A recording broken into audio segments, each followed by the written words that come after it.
I want to welcome this outstanding group of leaders who are presenting on the panel, Rematriating the Land, Indigenous Sovereignty and the Land Back Movement, such an important movement.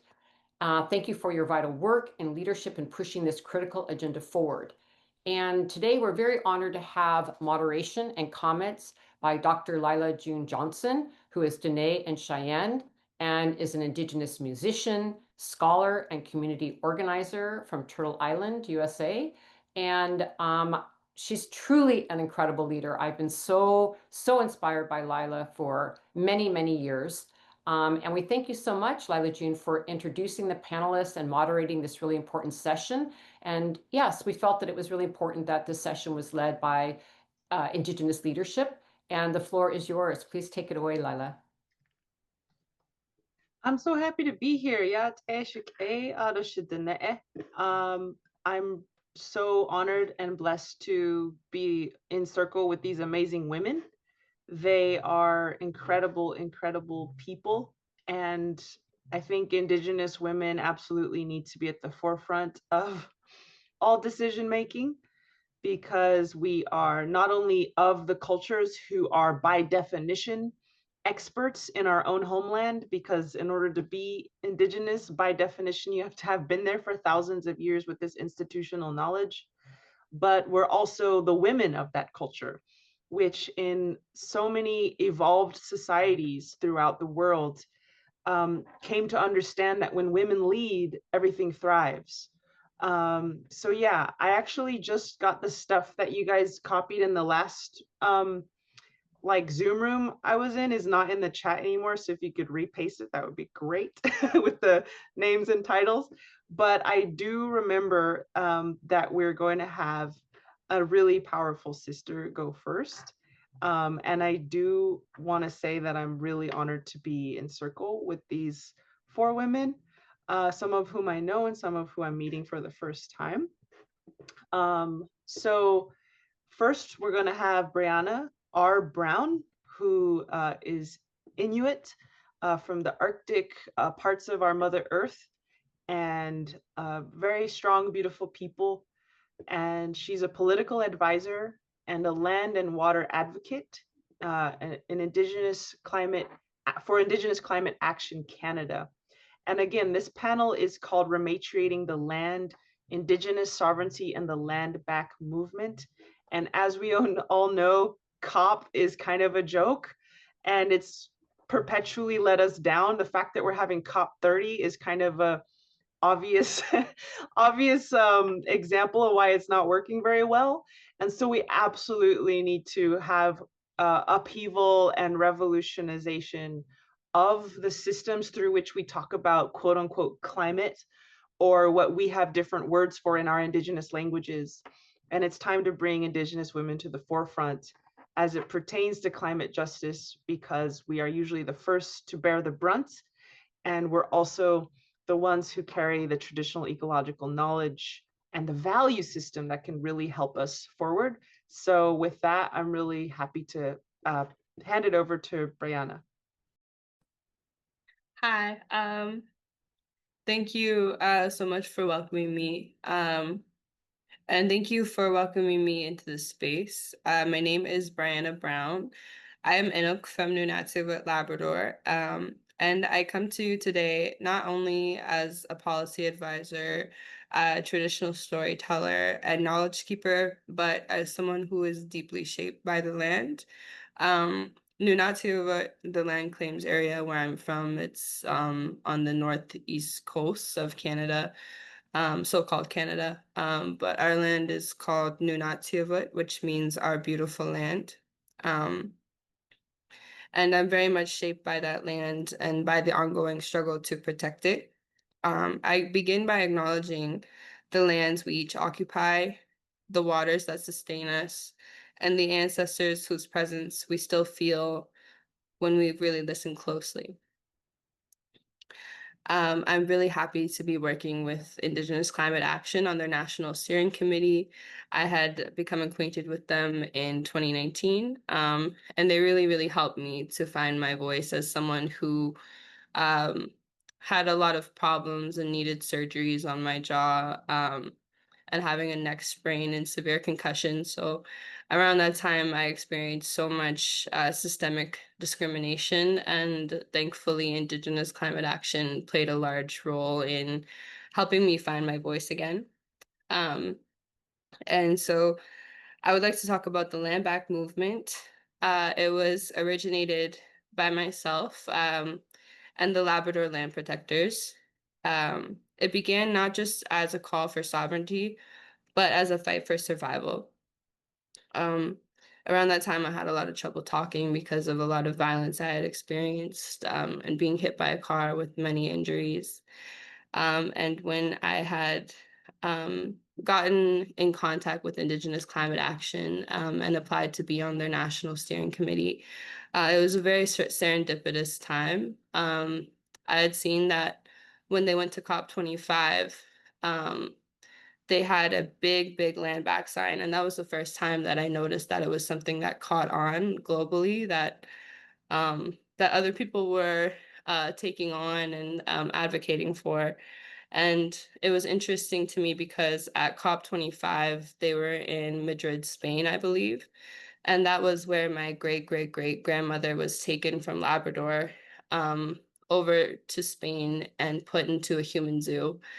So I kind of felt like it was like a spiritual experience or acknowledgement on her behalf. So I thought that that was really interesting. And so about the land back movement, it's about protecting, it was originally about protecting the Churchill River. So the Churchill River, it begins in Manitoba and it flows all the way over to east to Labrador. So there's many mega hydro dams that were forced onto our territories without our consent. These dams choke our rivers, change migratory routes, contaminate waters, and flood traditional hunting grounds and berry picking areas. When our lands are displaced, so are we. We face cultural shock, isolation, and heightened violence, particularly for Indigenous women, girls, and Two-Spirit peoples. The impacts are not just ecological, they're very personal. Loss of access to traditional foods means the loss of nutrition and cultural continuity. Sorry, I have trouble speaking sometimes just from pain from my jaws. I'll try to make it sound more clear. But anyway, this leads to higher rates of diabetes, depression, and substance abuse. There's also man camps built for extractive workers, which also brings drugs into our communities. These men, isolated from their families for weeks, often bring violence and contribute to the issue of missing and murdered Indigenous women and girls plus, as their actions objectify and harm Indigenous women. Additionally, these extractive projects displace our entire communities, causing environmental destruction.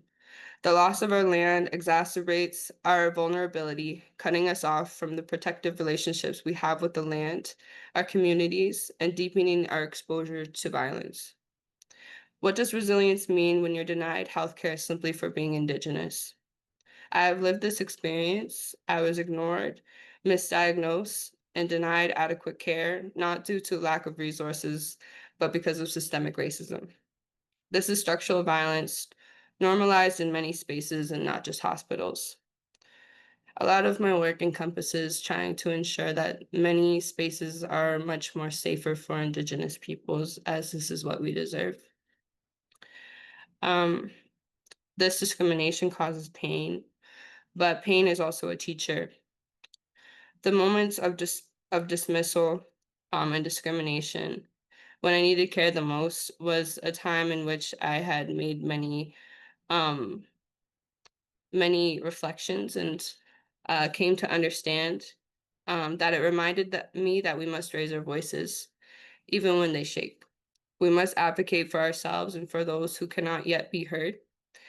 I began writing, organizing, and telling my story. If we wait for an invitation, we'll wait forever. We make space by standing in our truth. Through Indigenous climate action, I learned that healing is not linear, it's relational, just like the land. Something that they taught me was healing justice work, and it gave me the tools to speak publicly and lead with strength and vulnerability. Healing justice means restoring what colonialism has severed, our relationship with ourselves, each other, and the land. It's about creating spaces for our people to grieve, heal, and dream collectively, free of harm. The land back movement is about more than reclaiming land. It's about reclaiming relationship. It's about returning to a way of being where the land, water, and people are in balance. Healing justice is the foundation for rebuilding everything, from food systems to health systems to legal systems, with care, reciprocity, and responsibility at the center. To those in power, we are not asking for a charity, we are demanding justice. To my fellow land protectors, we are not alone. To the young people listening, your voice matters more than you know. And to the land, we will continue to fight for you because you have never stopped fighting for us. Nakurmik, thank you. Thank you so much, Bryanna. I really, really appreciate you being here.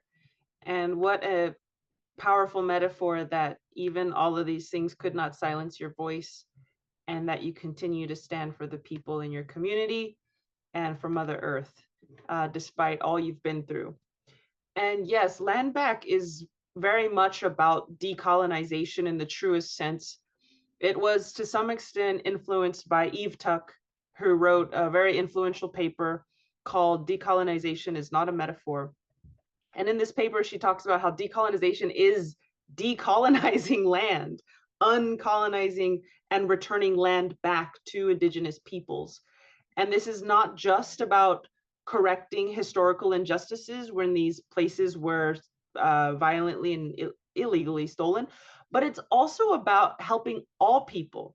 It even helps settlers in the sense that when you return lands to Indigenous peoples, they thrive because these are the experts of those places. And so it increases biodiversity.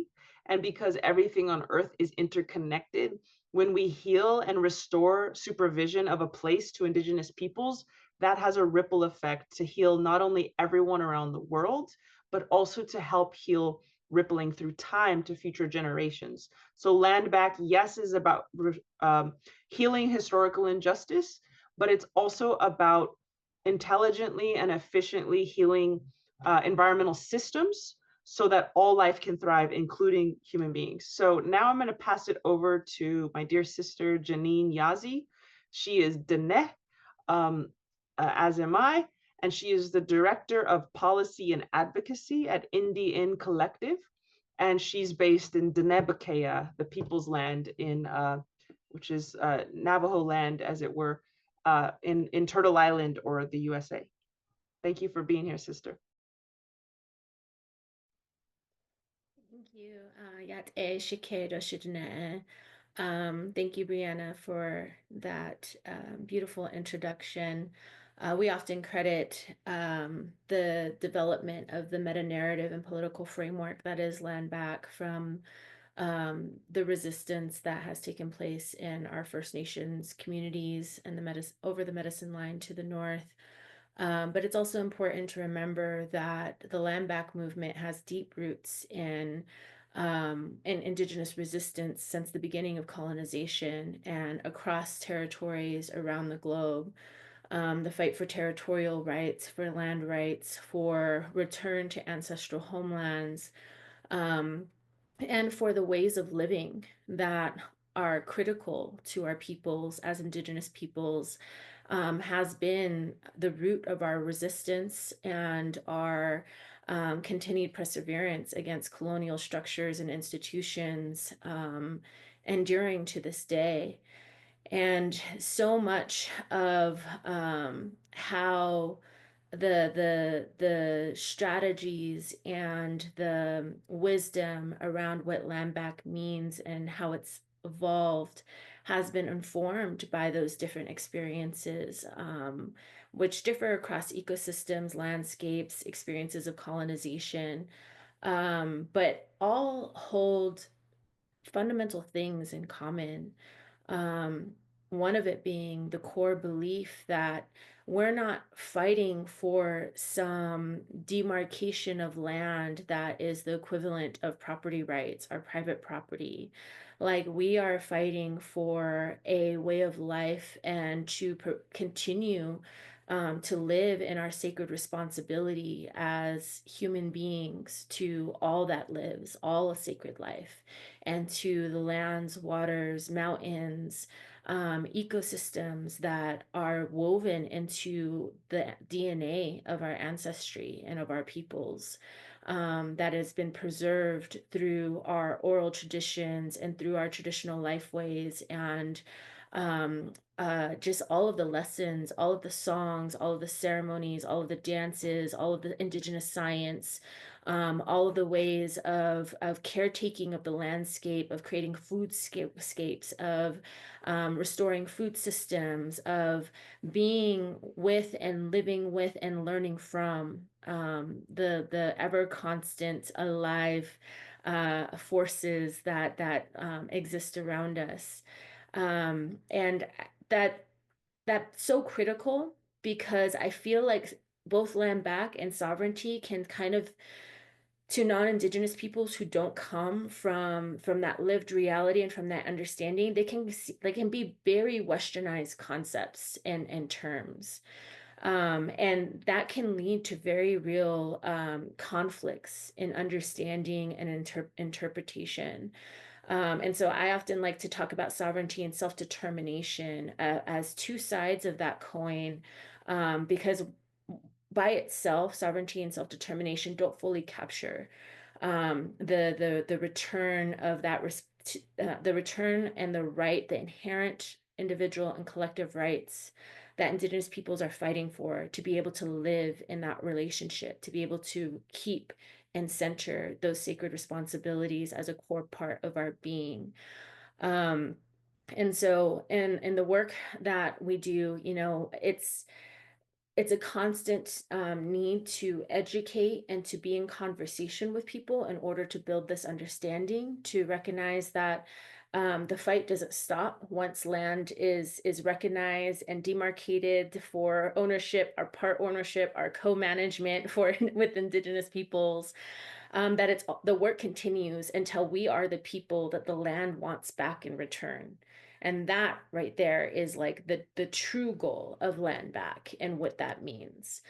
And that becomes important because we are always having to confront colonial institutions in this fight. And we have to like adopt languages and frameworks that help speak to those institutions in order to carve that space so that our people can continue to advance in our struggle. And as frustrated as we are with the COPs and the climate conferences, and how little they end up accomplishing, like, we also must simultaneously recognize and uphold the incredible advancement that Indigenous rights defenders, land defenders, water protectors have carved out in that space. So much of the global recognition for the value and the wisdom that is in Indigenous traditional knowledge and ecological practices has come as a direct result of that advocacy, of the scientists that are guiding those decisions being unable to ignore the fact that the most efficient and effective climate change responses come from lands that are stewarded by Indigenous peoples. And it's not like a magic pill. It doesn't mean that everything is like suddenly like easy for us. But it does speak to just the extraordinary expertise and wealth of knowledge and tool set that Indigenous peoples have to be able to continue to advance this fight and this struggle in all colonial institutions without losing our spirit, without losing the true intent of this.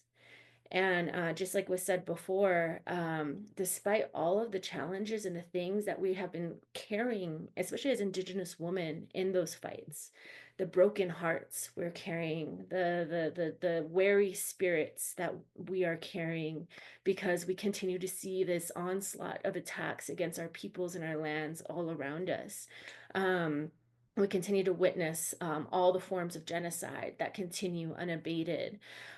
we're still there fighting from a place of love for these solutions and these pathways that don't just benefit our peoples and our families and our children, but that do truly benefit all peoples, all nations, all lands, all ecosystems, all waters, and all forms of sacred life. And I think that that's the most beautiful thing about land back, sovereignty, and self-determination, and the leadership of Indigenous women. Yeah. Janene, thank you, sister, for uplifting us and reminding us with those words. And I loved what you said about how land back is not about getting rights and titles to own land again. It's very much about having places and spaces where our ways of life can simply continue onward. And I've done a lot of research in Indigenous food and land management systems. And I'm here to tell you that after doing a whole 5-year study of this and getting my PhD in Indigenous food systems, we really know how to take care of the land. We have it in our bones and we're really good at it. And it has nothing to do with standing aside and letting everything just grow wild. We're very much gardeners of the earth. And like Janene said, foodscapers. We're always clipping, pruning, burning, thinning, selecting, supporting, facilitating, and gardening the earth on bioregional scales in ways that are regenerative, in ways that produce abundant food. A lot of the case studies I looked at produce more food than commercial agriculture does, and more humanely and more regeneratively. So Indigenous food systems are absolutely capable of feeding 8 billion people. In fact, they're more capable. And that's one of the myths we're constantly debunking, is that Indigenous peoples were just sparsely populated nomads, when in fact our food systems upheld dense populations. And every American city today squats on a pre-existing Indigenous city, an eco-city that thrived, that fed its people well, with a couple exceptions here and there. And even when our societies collapsed, as in the case of Chaco Canyon or the mound builders, etc., we metabolize that collapse.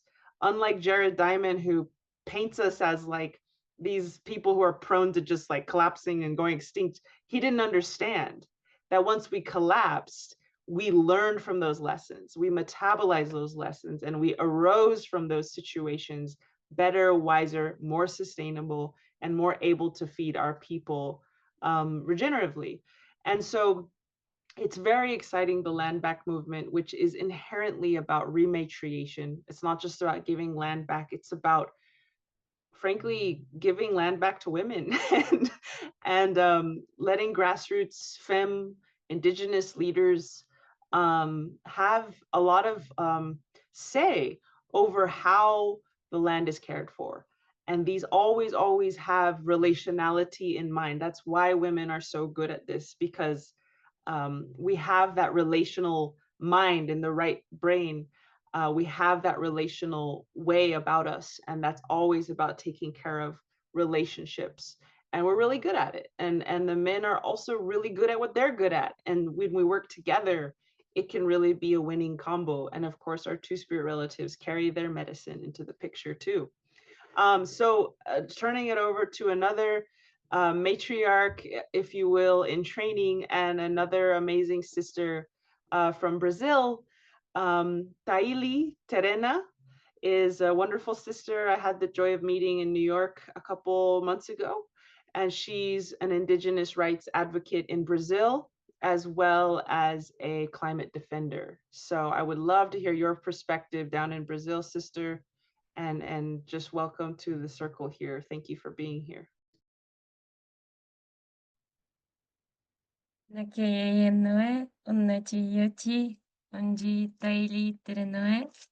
And I will speak in Portuguese. So if you guys don't have the translate button working, I will ask for you to do so, because I'm going to use this opportunity to speak in Portuguese. I wanted to thank a lot for this opportunity that WECAN is giving us of reuniting so many incredible women and to share this space with my sisters, my relatives from the north, with a so important issue which is retaking our territories, our lands. First of all, I wanted to talk about the need for us to demand the ceasefire in Gaza, because when we talk about retaking our lands, we need to be solidary with all the territories that are being invaded, that are under attack, and whose peoples are without freedom of being who they are and to have their sovereignty. So as an indigenous woman from Brazil, I wanted to bring this first message. When we talk about retaking territories in Brazil, we don't talk about land back. We talk about territories, because territories evolve much more. It's land as physical space, is the land that brings the spiritual connection, the relation with the culture of our people, and our relationship as a woman that belongs to the land, who is the daughter of the land. My people, Terena people, we are part of the territory of Pantanal, which is a wetland region, as people say in English, but we call the Pantanal Echiva, which is where we come from the land and the water. And ironically, it was brought the feeding issue, and our people live the real irony of the universe, because we are traditionally agricultors. We practice agroecology. We have our own vision of agroecology, and we are threatened and murdered by the agrobusiness. So this relationship with our territory, it comes from a long time, from the colonization, when we defended our territory, but even though the white men didn't recognize our own place. And talk about this. Well, our people, for 12 years, we started to retake our territories. We retake some traditional territories that were occupied by the agrobusiness. It wasn't a simple or quiet process or peaceful process. Many times, as we know, nothing was given to us. It was all taken with a lot of struggle, and I wanted to bring the case of our people, because when we retake our land, they talked about the role of the men in retaking the territories. But even when men went to Brasilia, to the capital city, to negotiate, to retake our land because of the right, were the women that remain in the territory, taking care of the land, of the seeds, of the food. So when we had the first encounter or gathering of Terena women, we talked about that, and we heard from a grandmother, why are we talking about that? If women, we do nothing, we are only taking care of the land. But we, the young women, we said, but that is the importance. And as it was said, it's about the balance. It's not only of the feminine side, the masculine side of our relatives. Timbira, as we say in Brazil, that are our relatives, the spirits. I want to bring what I learned as a child, that we don't struggle for the demarcation of our territories, which is, as they say in Brazil, we struggle for the sovereignty as people, because territories demarcation, even when it is a right recognized in the Constitution, it leaves us in the hands of the colonizer. The land belongs to the government, not to us. And it is because of the fragility of the Brazilian law, we face processes of the time frame that tries to remove our rights and also the exploration of our rights of our territories by mining, by agribusiness, and the energy transition that is not just. So in this pathway to the COP30, as it was said, it is a failure, because really those people, they shouldn't make decisions on our future. They shouldn't be taking decisions on our territories, because it was them that they brought to our planet the global catastrophe that we are living. How those same people that brought us to this catastrophe are the people that will take the decisions for the solutions for the planet that we need. Sometimes I speak quite fast. I'm sorry for the translator if I'm speaking too fast, but I wanted to say lastly that in Brazil, the territories demarcation is a climatic solution, because our protected territories, they are with the protected forest, with the animals, with the water protected, and that is the solution that the planet needs for us to go back to our knowledge, to our practices, but also to bring the indigenous science as the solution that we need. Indigenous science cannot be denied or brought as only traditional knowledge.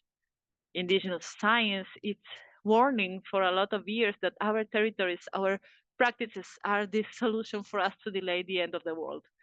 So talking about the COP30 and the pathway to COP30, we need the women to have more spaces in the decision making, and that the white colonizers start to rethink and change their mindset, because yes, everyone have a function in this world, but we don't need to open the space for other people to participate and to repeat the past that brought us here. And if not the COP30, it will be also a failure from the countries that are doing nothing for a change, because they spend trillions in the world and no one wants to commit to fund the just transition that the world needs, and it's that. Taily, thank you so much for your words, and thank you for taking the time to be with us all the way from Brazil. And thank you for being the present day spokesperson, not the only spokesperson, but a spokesperson of your nation. We're in a time where we're having a rapid change on our Mother Earth. And I do believe that humanity will learn incredible lessons. But how we learn those lessons, how quickly we learn those lessons, and the direction we ultimately take as a species will largely depend on how we in this room act today, and beyond this room as well.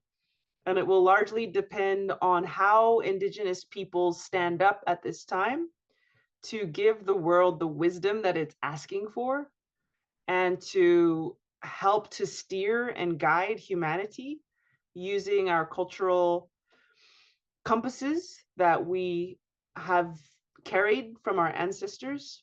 And so the way that you're standing up today, Taily, is a part of that, a big part of how we pivot as a species towards a new path. Whether we will make that pivot before complete catastrophe, during, or after remains to be seen. But I do know that as Diné people, we have been through multiple worlds that were destroyed. We are not strangers to catastrophe. We are not strangers to upheaval. In fact, none of us are ancestrally, I don't think. And as I said, the beautiful thing about Indigenous peoples in Turtle Island is that we metabolized catastrophe. We turned it into a launch pad of understanding and a launch pad of change and evolution as societies. So I'm really grateful that you, Taily, are holding the fire with all of us around the world, Indigenous women, to give the light to guide the world in as far as they're willing to be guided, in as much as they're willing to be guided. And I just really appreciate your presence, and I'm looking forward to working with you until we're old and gray, to support this big shift in our history as not just as Indigenous peoples, but as humanity, and not just as humanity, but as life on Earth. And again, it really will depend on how we show up in these next few decades, these next few years, the next few months. So keep standing up, all of you listening. Keep standing up, keep doing your thing, and keep throwing your pebble in the pond to create your unique ripple. And let that ripple be love. Let that ripple be courage. Let that ripple be humility, and let that ripple be generosity, so that we can do our small part in this great change, this time of great change, to steer this ship, hopefully, towards a really good direction. I'm going to turn it over now to Pluma Bárbara Moreno Torres. She's an Indigenous activist with Centro de Apoyo Mutuo, Jíbaro-Lares, and Movimiento Indígena Jíbaro in Puerto Rico. So the Center of Mutual Support for Jíbaro-Lares and the Indigenous, or the Jíbaro Indigenous Movement in English is what that would be called. We're so honored to have you here from Boriké, the Indigenous lands of Taino relatives, and all of the revolutionary, beautiful spirit that island holds. So thank you for being here. Muchas gracias. We'll be speaking in Spanish. So I want to speak in Taino, but it will be a little bit complicated. So we can speak in Spanish, and you can move to that translation. Bueno, muchas gracias. Gracias por la presentación.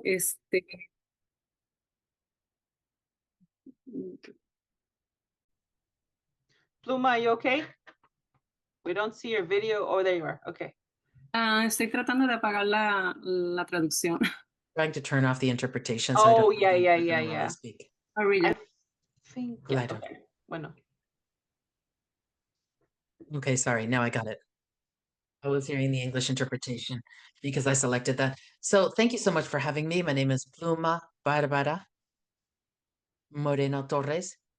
I represent Jíbaro-Taino Boriké, an Indigenous organization. We are the Jíbaro Nation. We're also called Boricuas or Taínos. We have many names. These are old names. And we're from the original peoples of Boriké, which is the ancient name, the real name of what is now called Puerto Rico. Our territory is located in the Antilles of the Caribbean. And it's important to note that we continue following the history that we have had since before 1492. And I wanted to share that for us, the original peoples of the Caribbean, rematriating territory is essentially sovereignty. For us, it's not just about getting land back, but it's also getting our dignity back, our memory back, our freedom back, and our right, our historic right to exist with autonomy and free determination in our own territory.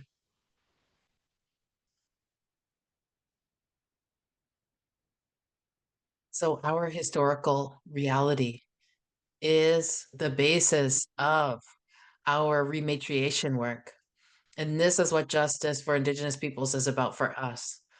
We have been developing ourselves over the last 533 years of colonial rule and reasserting our right to have our own spaces, our own sovereignty, our own autonomy. I'd like to talk about our specific Caribbean experiences as a historical example of struggle. And you all spoke quite well about what it means to rematriate in terms of land. And since we're the last colony, one of the last and only colonies, an illegal colony of the United States, I wanted to talk about what Boriké is about.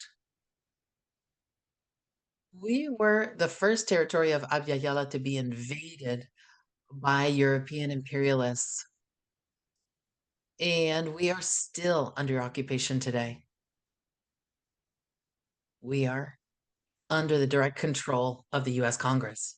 And so as Indigenous peoples, Native peoples, we do not have sovereignty. We don't have any autonomy. And we are not recognized, honestly. And this has allowed our territory to continue to be taken over. It's allowed genocide and ecocide, exploitation, mining, and militarization to continue. We're facing privatizations, displacement, and also the destruction of our ecosystems.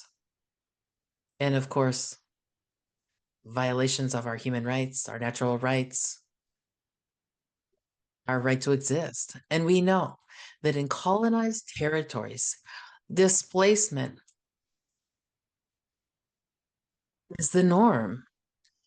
They've robbed us of our mountains, our coasts, our forests, our rivers, criminalizing our ancestral practices. And this is the reality that we're facing. It's inseparable from the climate crisis that we're living through now, which is not a natural thing.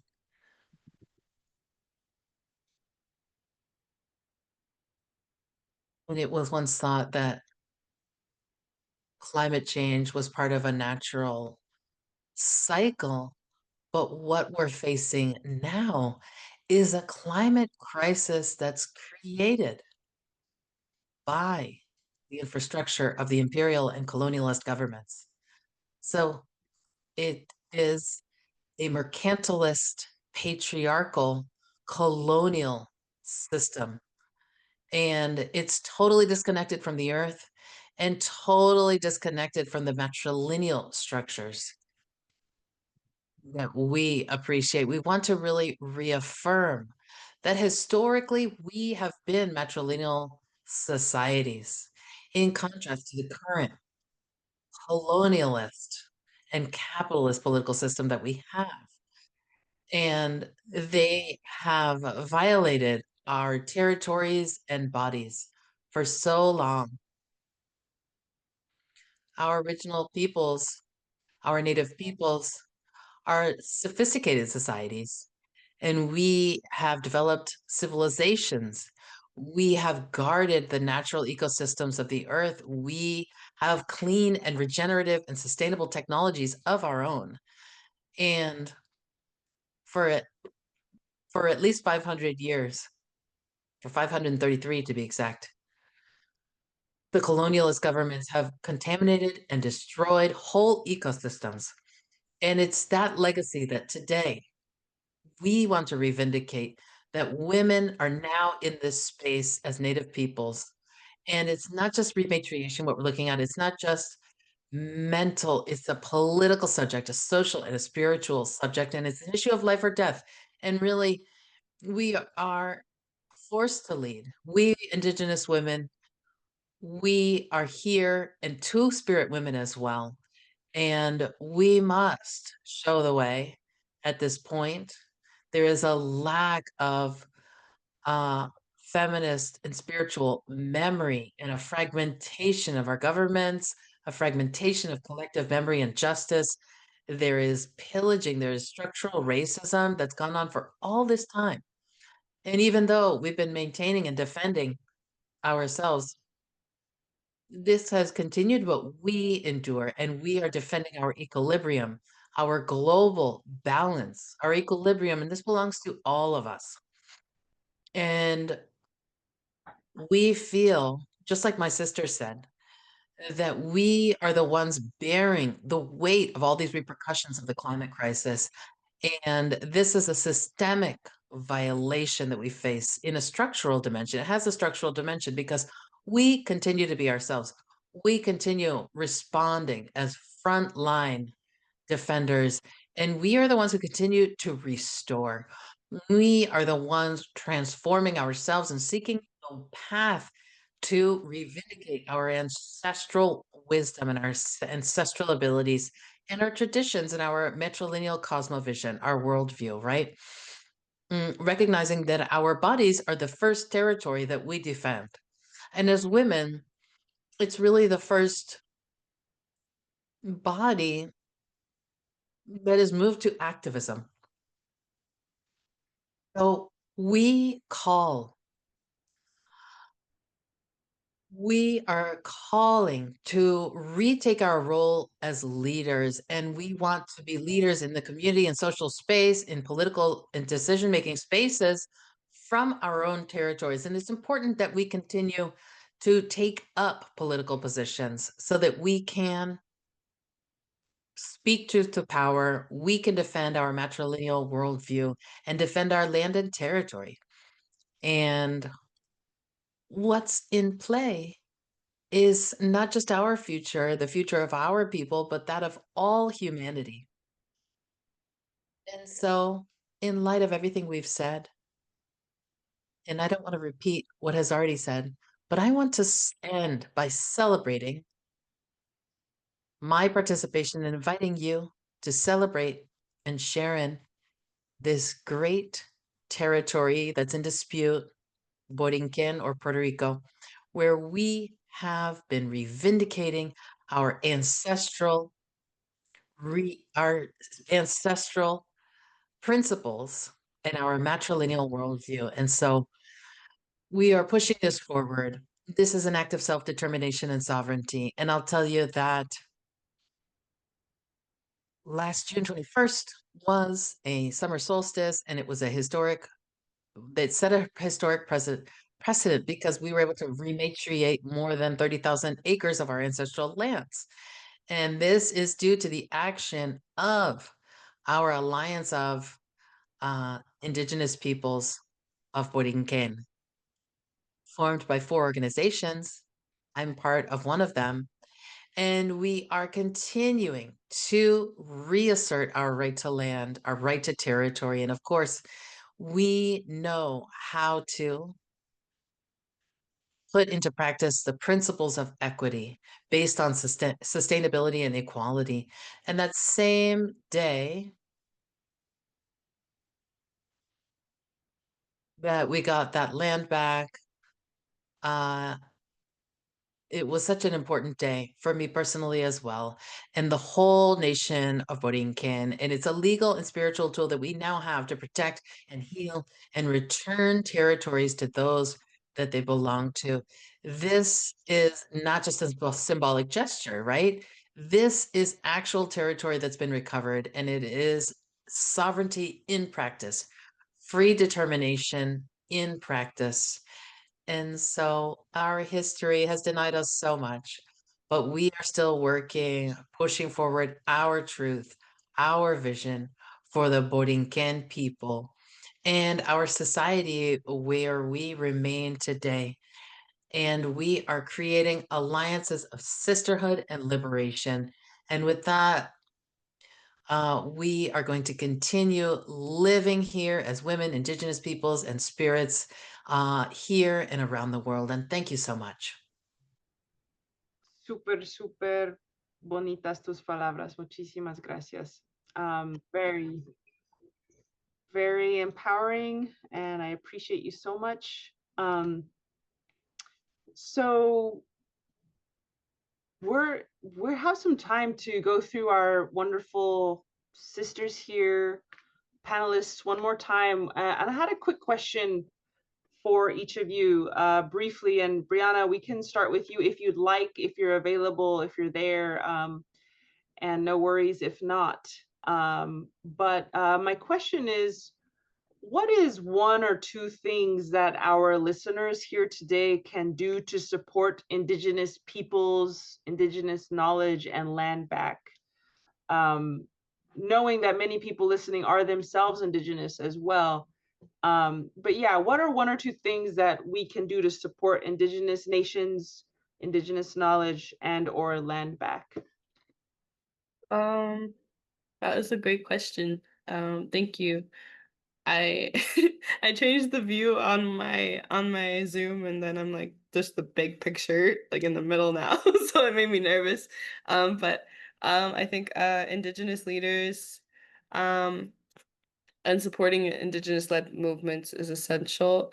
I think for myself, like something that I'm doing is going to therapy and just really reflecting on why I am the way I am, or how I am in relationship with other people, and how intergenerational trauma has affected me. I think it's really good to be patient with people and really understanding that, and being able to educate yourself as much as possible on our history. And like moving through life, I think a lot of people are just um, coming to be able to heal from a lot of intergenerational trauma that has happened and ongoing colonial violence. Um, and I think it's extremely important to provide donations or attend events, or using your platforms to raise awareness, supporting initiatives that advocate for the return of the land, especially cultural preservation and Indigenous sovereignty, I think helps create systemic change, for sure. And I think that you can also support Indigenous businesses and artists as a way to empower their communities and promote cultural sustainability.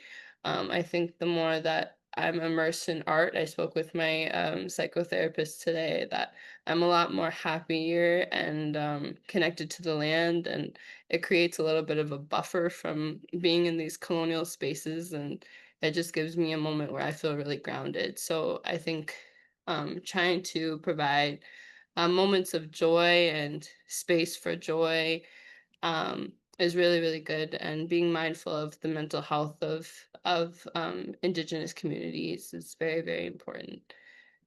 Thank you. That's a really good point, because I think, like you said, we have to uplift and support Indigenous leaders, but I like what you're saying is like those leaders are humans, and not only are those leaders humans, but those leaders are the spear tip of a lot of intergenerational trauma, massacres, um, you know, the epidemics, and so much violence and racism. So I love that, you know, to uplift Indigenous leaders and also recognize that we are in our process of healing, and to support that healing as well. It's very true. I mean, I only got sober 13 years ago, and before that I was like very, very unhealthy, and thank God I got sober, because I was quite addicted to drugs and alcohol. So it's true, the healing of our leaders is really the healing of our spokespeople and the healing of our communities. That's a really good point. um, I'm going to ask the same question to you, Janene. What is one or two things all our listeners can do to support Indigenous peoples, Indigenous knowledge, and or land back? I'm gonna think of it both in a negative and a positive way, like negative being like defense. Be wary of false solutions and of having your energy directed to things that reinforce colonial institutions instead of dismantling them. An example of this, and this may be controversial because I did see people mention it in the chat, but this whole rights of nature and personhood movement that has taken a hold of a lot of people because it sounds right to them. Like, we have rights under these colonial institutions. There are human rights under these colonial institutions. There are international laws against genocide under these colonial institutions. And so I ask people to reflect on that before we think that a pathway for personhood and rights of nature is a solution. I joke sometimes, I'm like, they're willing to give everything else rights before they honor the rights of Indigenous peoples. But it's true. And then the other thing, and on a more positive way, be fierce and unapologetic and committed to demanding the protection of Indigenous peoples' rights and exercising those rights.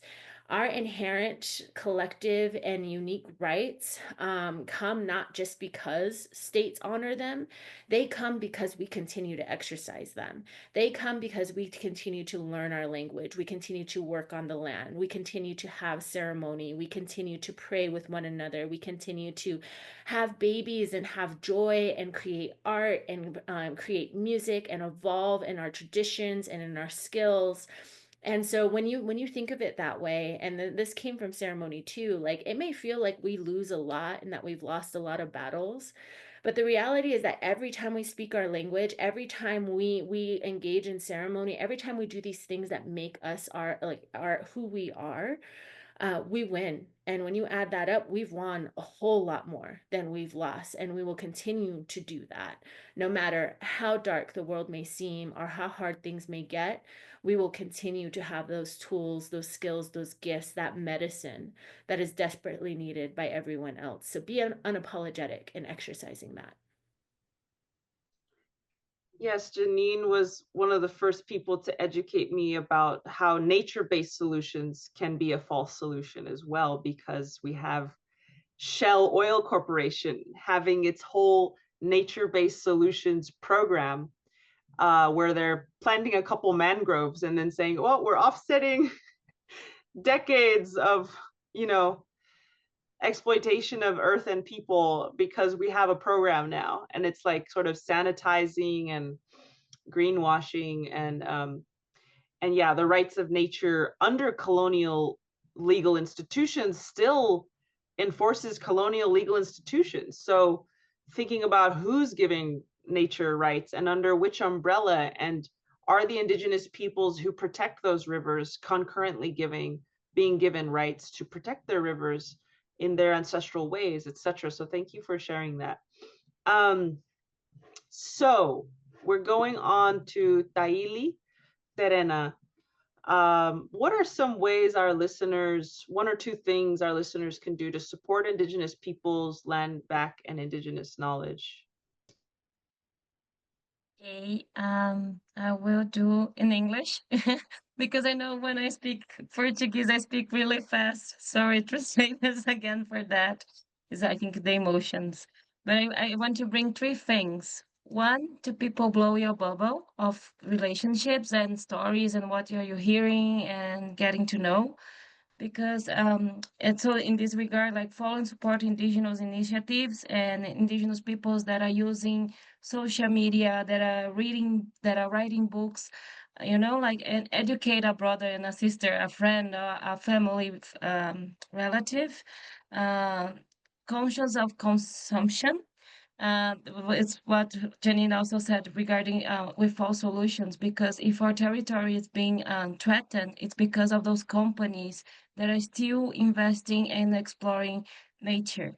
So it's about mining, it's about agribusiness again. So don't think you're small to make a difference. What we consume, what we use, it's what feeds this system. So be conscious of that and learn about the story that wasn't told, like decolonize your mind. Our stories are our lives, our peoples are our lives. So don't think the story it's over. Don't think the colonizer when we can still make a difference. So do that. Small steps will make a difference for the planet. Yeah. Thank you for breaking it down, sister.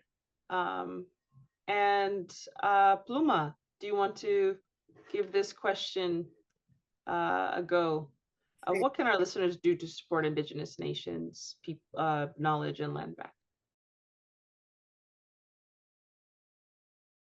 Yeah, I would like to most of all say that human ancestral rights are not negotiable, that even though we are doing an exercise in of demarcating lands and territories, that's just a minimum action that could be an equivalent, that cannot be an equivalent of all the exploitation that has happened, meaning there's no way of governments and states or any other empire can give retributions to the whole historic damage they've done. That's important not to forget. And because of that, the main process for those listening that are allies of the indigenous people should know that the first step is decolonization, because we've all gone through a process of violence, colonization, and to decolonize our minds is the first step to exercise any other action. As indigenous people, we are still struggling. We're still doing the decolonization of our minds, so our actions cannot keep colonizing processes.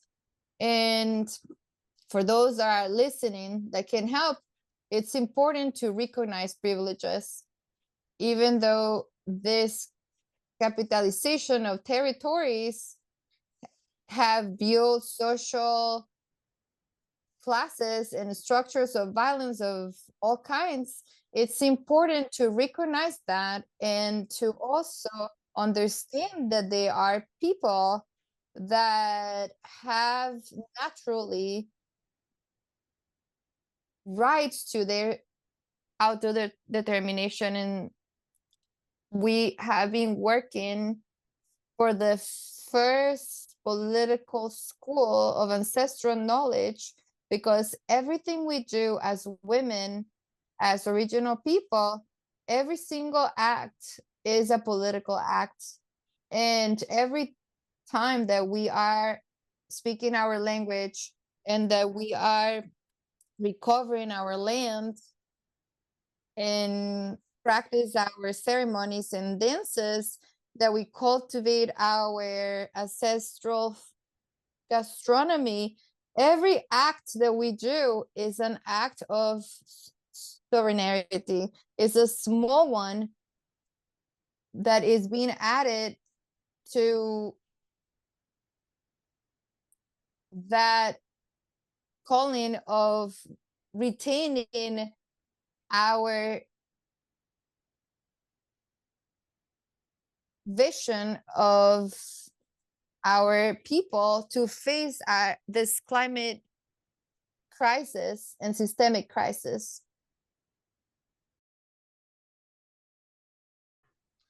Thank you so much.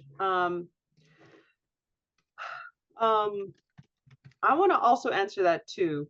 And thank you, Pluma, for your words. I have 3-step kind of process. And I'll put it in the chat. It's sort of like a homework for everyone here. And it has to do with, you know, I'll just try to see if I can. Oh yeah, everyone. Okay, cool.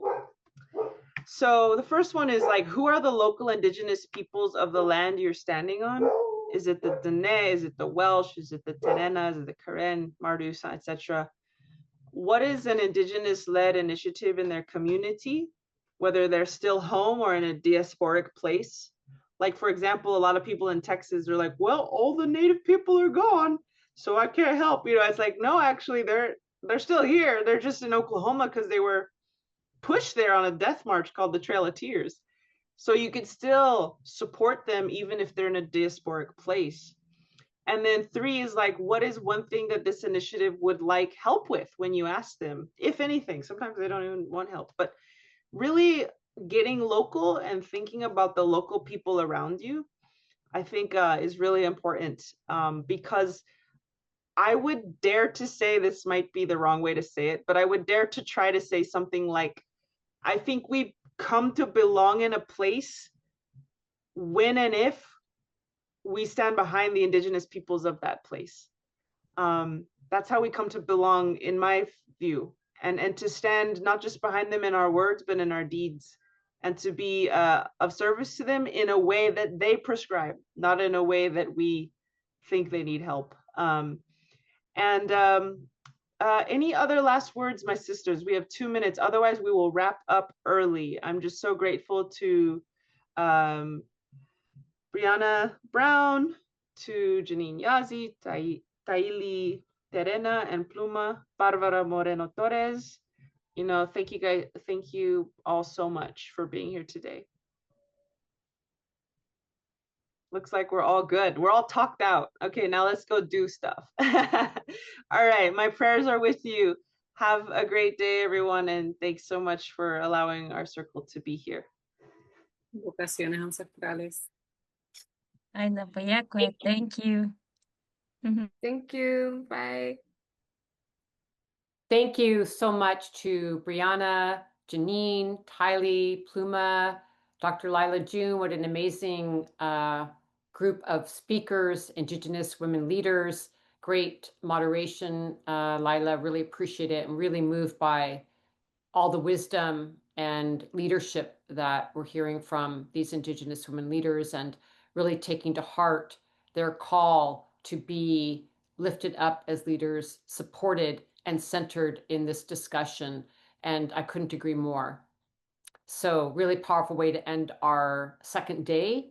And thank you all who are in our audience for joining us today, the second of 6 days of the Global Women's Assembly for Climate Justice, Path to COP30 and Beyond.